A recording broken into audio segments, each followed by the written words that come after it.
Well, here you go, guys. They don't want to quit. You know, what the Democrats are, is warriors for communism. That's what they are. Just change the name. Warriors for communism.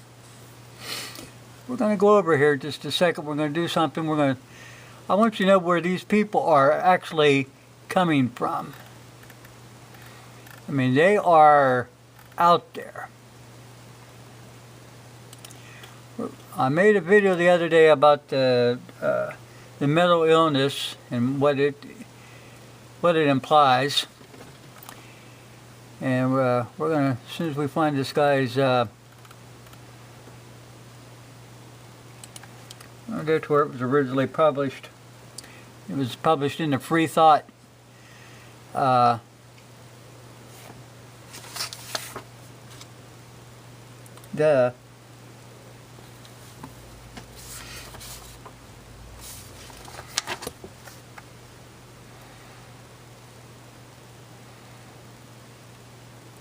called Free Thought. And this guy's name is John Vibes, April 6, 2018. I want you to look at something here. I better back this up here.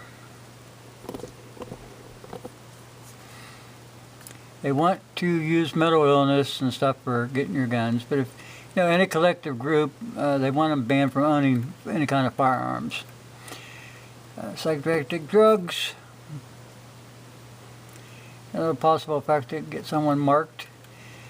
And according to a 2016 study by JAMA Internal Medicine, more than 1 in 6 Americans are on some type of psychiatric drug.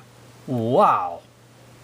Okay, anyway, rulers began using mental illness as a, see this right here? What did I get there? Yeah, right there. See that little thing? Mental illness. The rulers around the world started using an excuse so they could take away the firearms. And that's what this whole thing's about. That's what the whole thing is about. Now, meanwhile, politicians and mainstream media are quick to label anyone who questions the official narrative as a conspiracy theorist. However, a study, right here people, a study in 2017 set out to determine whether or not believing in conspiracy theories was a form of mental illness. As expected, they found the exact answer for what they were looking for. People who don't trust the government and other mainstream media are crazy, suffering from something called illusionary pattern perception. Zoom in on here. Now, see, that's what the socialists are suffering from. You see, they're really worried. They have a distrust for the American people, and they're all worked up about this. And you know, it's sad. It's sad. They get worked up into a frenzy, and then you get the crisis actors that come along, and then they exaggerate everything and blow it out of proportion. And they use this, their own Department of Homeland Security, crisis actors, they use them to push their agenda. You know, never let a crisis go to waste. Let's go back here just a second. I want to show you something.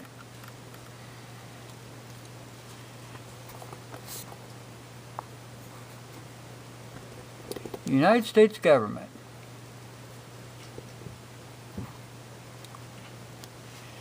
has a long history of slapping unruly citizens with a mark of mental illness. President Franklin Roosevelt, he called them the lunatic fringe.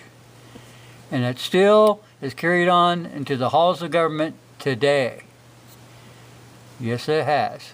Well, we're going to go to another thing, and I want to show you something. In case you think that old Fuzzy's giving you the runaround on how these people react.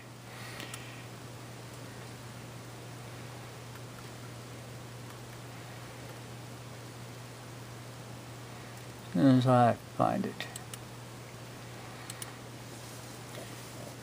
these people, these Democrats, these socialists, they are still using the same tactics as they did before. They manufacture a crisis, and then they use it to push the narrative. Now this is the Sandy Hook actors acting as grieving parents in Sandy Hook. His name is Nick. Oh, his name there, a fake name was Nick Phillips, you know, and they were parents of two children at Sandy Hook. Okay, well, here we are at home in Florida, using their real name, Sexton. They work for Homeland Security as crisis actors to promote Obama's attack on the Second Amendment. Are you getting this now, where they exaggerate everything, blow things up out of proportion, work the Democrats and other socialists into a frenzy, and then they put it in the newspaper. They put it on TV. It's fake news with real fake representatives. Nope, they've got an agenda here. This is Warriors for Communism. And it's getting worse, people. It's getting worse. Got to put these people in their place. The Constitution says the right to keep and bear arms shall not be infringed. If you look at the Second Amendment and you read this, the Second Amendment to the United States Constitution ratifies and preserves for every citizen the right to keep and bear arms.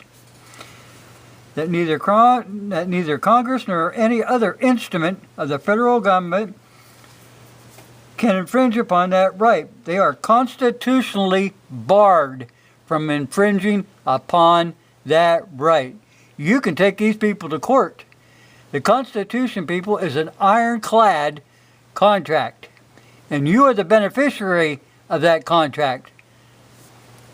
You are the masters, not Congress, not the Senate, not the President. You are the beneficiary of the contract, the ironclad contract called the Constitution.